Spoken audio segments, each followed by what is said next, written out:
Hey there! Today we are going to have a look at two pens. It made sense to me to do two pens in one video because both are Montblanc Le Petit pens. I will do two of these videos because Appelboom in Laren lent me two Montblanc 145 pens, the Le Petit tie-in models, and two of the 146 Le Petit models. So I thought I would do one video on the two 145s, one video on the 146s. I thought that would be just to make clear, because there are separate videos on all four pens that seemed a bit maybe a bit excessive, especially because the pens have a lot in common. So today we're going to start with two pens. So we have the Le Grand Platinum Trim. This is a what used to be the 146, they now call it the Le Grand. This is a resin pen, precious resin, and then there is the Le Grand Solitaire, which is also a 146 pen, but this one is made entirely out of metal. It's also considerably more expensive than the resin model. So I'm going to cover both pens. They have some things in common, some things are quite different. I'll cover both pens, show you the parts of each pen. I'll do a writing sample and I'll tell you what I like about it, what I don't like about it. But first, a kind thank you to Joost Appelboom for lending me these two pens. Okay, so we have two boxes because we have two special editions to cover. So again, there was the Le Grand Platinum Trim and there is the Le Grand Solitaire. Okay, now before we get into the pens, let me just give you a quick look at the boxes. This is the box for the quote-unquote regular Le Grand Platinum Trim, so not the Solitaire. A slightly smaller box with respect to the Solitaire that comes in a bigger box. In the cardboard sleeve, which of course has Le Petit Prince and the little fox on it, we have the service guide, standard stuff, how to fill your pen, etc. We also have this cute little booklet with some illustrations and history of the Saint-Exupéry, the author of the famous Petit Prince book. And of course you have the box, pops open, holds the pen in place. Okay, now having said that, I will quickly show you the other box for the Solitaire, which is a bit bigger, but boils down to something very similar. Also has this illustration on it. Oops. Sorry, I'm fiddling with these things here. I'm reaching around a tripod, you see. So my life is not that easy. Service care guide, same thing. We have a slightly larger format booklet, but similar stuff, right? Okay. Then we have the box itself, quite similar principle. Solitaire sits in that quite snugly, and you can remove this bottom and put the booklet in, for example. Alright, I'll put in two pens, should you be lucky enough to have a set of the two. Okay. Now, let's look a little bit at these pens. I will start with the Le Grand Platinum Trim. This is, and I am actually grabbing a 146 and a 149 so I can show you the size. For all intents and purposes, this is a Montblanc 146, right? The 149 is just a little fatter, not so much longer when they're capped. So just so you know, a 146.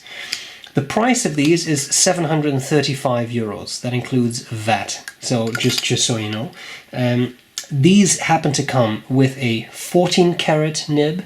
The Solitaire, that's more expensive, comes with an 18 karat nib, and both are piston fillers. Now let's look at the parts. Of course, there is the famous white star, right? The Montblanc. And then, which may not be very easy to show you, but on the cap here, it actually has an inscription, and the inscription reads "Créer des liens, tu seras pour moi unique au monde." To establish ties to me, you will be unique in all the world. Ah, yeah, it's from the book, of course. So that's on there in 2 lines. Then there are stars right there, little stars, which of course refer to the picture, right? The resin is supposed to resemble the night sky from the picture, very dark blue. It's indigo, I suppose, resin. Then we have the cap. It's a little hard to make that catch the light, but it has an engraving of the fox. You can see a little bit more easily on the Solitaire, but it's the same shape on these pens. So it's the fox on the cap. The star is there. What else? There's also a star right there on the clip.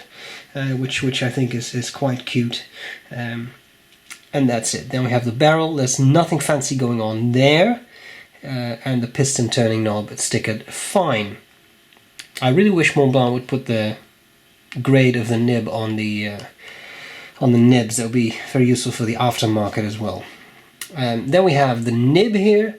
I'll try to show you that a bit better. On the nib is again the little fox, as well as Le Petit Prince and a couple of stars.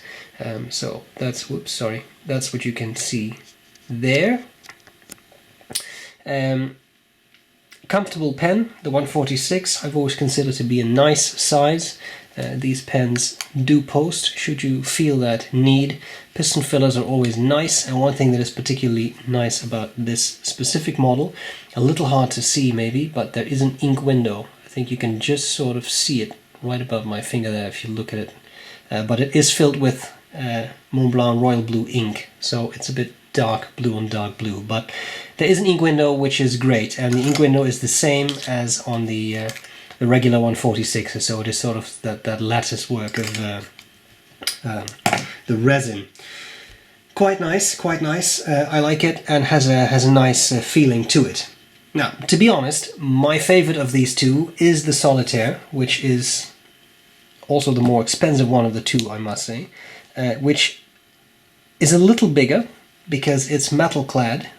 So the Solitaire models, as far as I know, are always metal. So here you have them all in comparison. So 149, 146, the regular 146, Le Petit Prince, and then this special model. Okay, so let's have a look at this pen. All metal, heavier. You feel it's much more solid in feel than that one. Not that there's anything wrong with the other one, but just because that's all resin, it's a lot lighter. This really feels like a solid pen. Of course, has the Montblanc again, has the same French motto on the finial there. Has the stars on it, and of course it has the fox, in this pen, both on the cap and on the barrel. It does have the star on the clip as well, so a lot of the decoration is very similar to the pen I've just shown you, except now it's a very nice engraving and it stands out way more on the dark blue in the metal. Right? You can see that the fox engravings on the cap stand out way more. This one has no fox engravings on the barrel, but the Solitaire does. Also piston filler in this case, also a fine nib. Unscrews very smoothly, metal on metal. It's very pleasant, which I've always enjoyed about the metal Montblanc pens. It does have a metal section. Not everybody likes that. I have found this to be a very pleasant and comfortable writer, so it doesn't really bother me. It does post, and it becomes pretty heavy. Now, my favorite thing about this specific pen, and I'll just wipe that little clear of ink right there, let me zoom in a bit, is the nib has a very similar imprint to the regular Le Grand, the Petit Prince Le Grand, except this one is two-tone.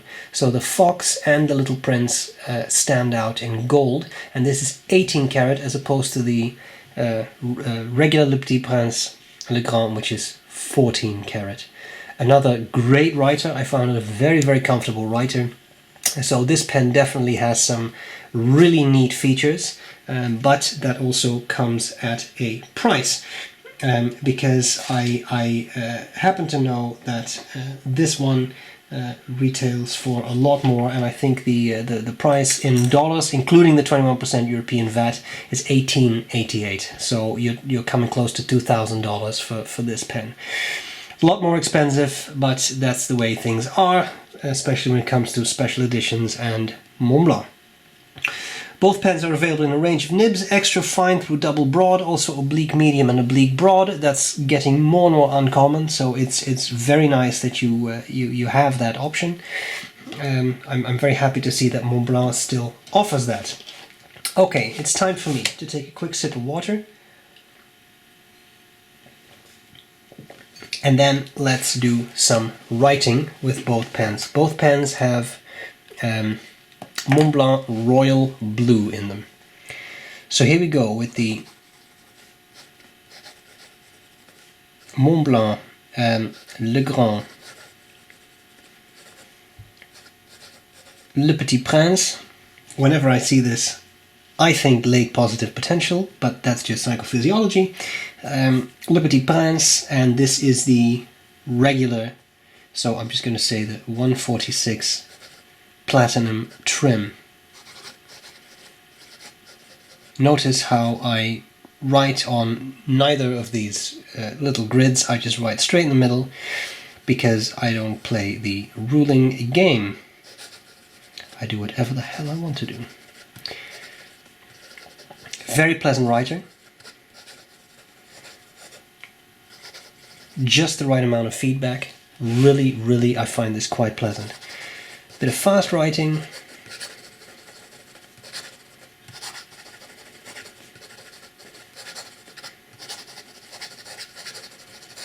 Maybe one skip there, but in all I think this is a pretty good performance. Wetness.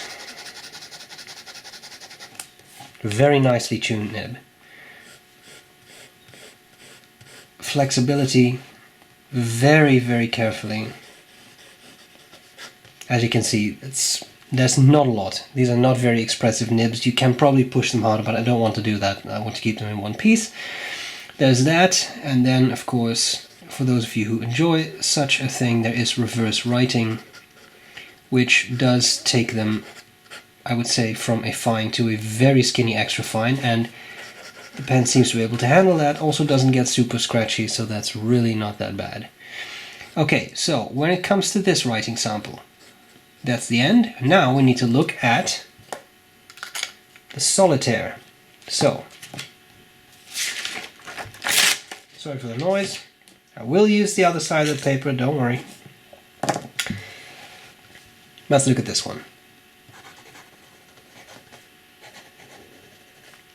The Montblanc Le Grand Solitaire, sorry, late positive potential, also known as Le Petit Prince, and this is another 146, and of course it does have the, as far as I know, the palladium trim. This is also a fine nib. This is the 18K nib. It feels to me to be a little stiffer than the 14K, and before all kinds of people comment on it, no, 14K is not always softer than 18K. I've used extremely rigid 14K nibs, so don't worry about that.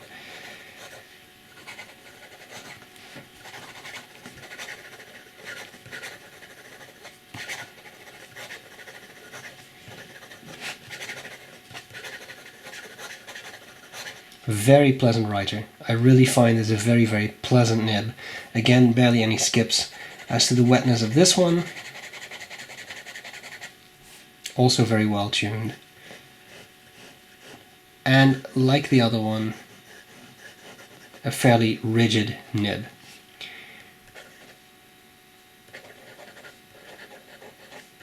This one seems a little less willing to write upside down, so just so you know that. Okay, Now you've seen how they write. We need to figure out what I like about them and what I don't like about them. And that's what's coming up next. Okay, what do I like, what do I not like about these two 146s? Well, let's start with what I like. I think, as is often the case with these Montblanc special editions, there's a lot of eye for detail. They really try to, I always want to say cram in, but they put in a lot of detail. There's the motto, there's the stars, there's the little prince and the fox on the nib. There's the night blue of the sky. It's nice and it works, and I really think that in both pens, the night blue, even though it's not exactly the same blue in both pens, the dark blue and the chrome color, platinum, but I mean chrome color, that works really well together, and that I think is very nice. So I like that. This for me is a bit of a matter of you pay a lot, but if you are a fan of the book, there is a lot of it in there for you to enjoy. I will say that both have fine nibs, and both nibs I really enjoyed using. They were just very pleasant nibs, and that is a very pleasant experience. Not every pen writes equally well out of the box these days, and I'm not just talking about Montblanc. I mean, in general, I find that a lot of expensive pens don't necessarily function as you would expect them to function, but all four of these Petit Prince pens I used out of the box were great, and that is really comforting, I find. Now, unfortunately, there are a couple of things I don't like so much. If I'm nitpicking, I would say that these threads on the metal version, the Solitaire, are actually pretty sharp. They are, as is that little step down ring there. So there is that. Just a small thing. The resin version, I don't have that much to complain about. It's a 146 with some special detailing, and the resin, it works. It's light enough to use for an extended period of time. It's quite nice. The Solitaire may not be for everyone for longer writing periods because it's definitely heavy. Another thing is the 146 has the, when I say 146, I mean not the Solitaire, I mean this one. Has an ink window, that's great, and as with all the Solitaires that I've used, this one does not, and that is a bit of an issue because it is a piston filler and you have no idea how much ink you have left. Not unique, other pens do have that as well. Say the Omas Paragons, they didn't have an ink window, so I just don't think it's ideal. Biggest issue by far, of course, is that these are not cheap pens. So you're looking at, if we make these dollar prices, and that does include the European VAT, right, 21%, but even so, you're talking $900 for this and about $1,900 for this. So you're definitely venturing into the realm of the expensive pen. Yeah, I mean, you can ask all sorts of questions. What makes this $1,000 more expensive than this? Is it just the metal? I mean, there are some questions there that I don't really have answers to, but in any case, let's be fair, they're expensive. And let's be fair, they're Montblanc. And let's be fair, they're special editions. So those two things combined typically end up in very expensive pens, and that's just the way it is. So I do see how these pens would appeal to collectors, and that is one thing that I kind of wanted to introduce in these videos, which is sort of like so what's the bottom line? The bottom line is the pens that function really well, that have a lot of nice detail, but that are expensive. So if you're a real collector, you're really into the Petit Prince, which I know a lot of people are. There is a big crowd of those people out there, and that's perfectly fine. For those people, this would be a very interesting pen, but of course they are expensive. You could consider the 145s, which may be a little cheaper, not that much though, a little cheaper. That is an option, but you also get a smaller pen. So in all, the bottom line, cool pens, nice detail, write very pleasantly, but a high price. Okay, I hope this was useful. A very kind thank you to Joost from Appelboom Pennen. Thanks for lending me the pens, I appreciate it. I hope this was useful, and I'm glad to see you later. Bye bye. Bye.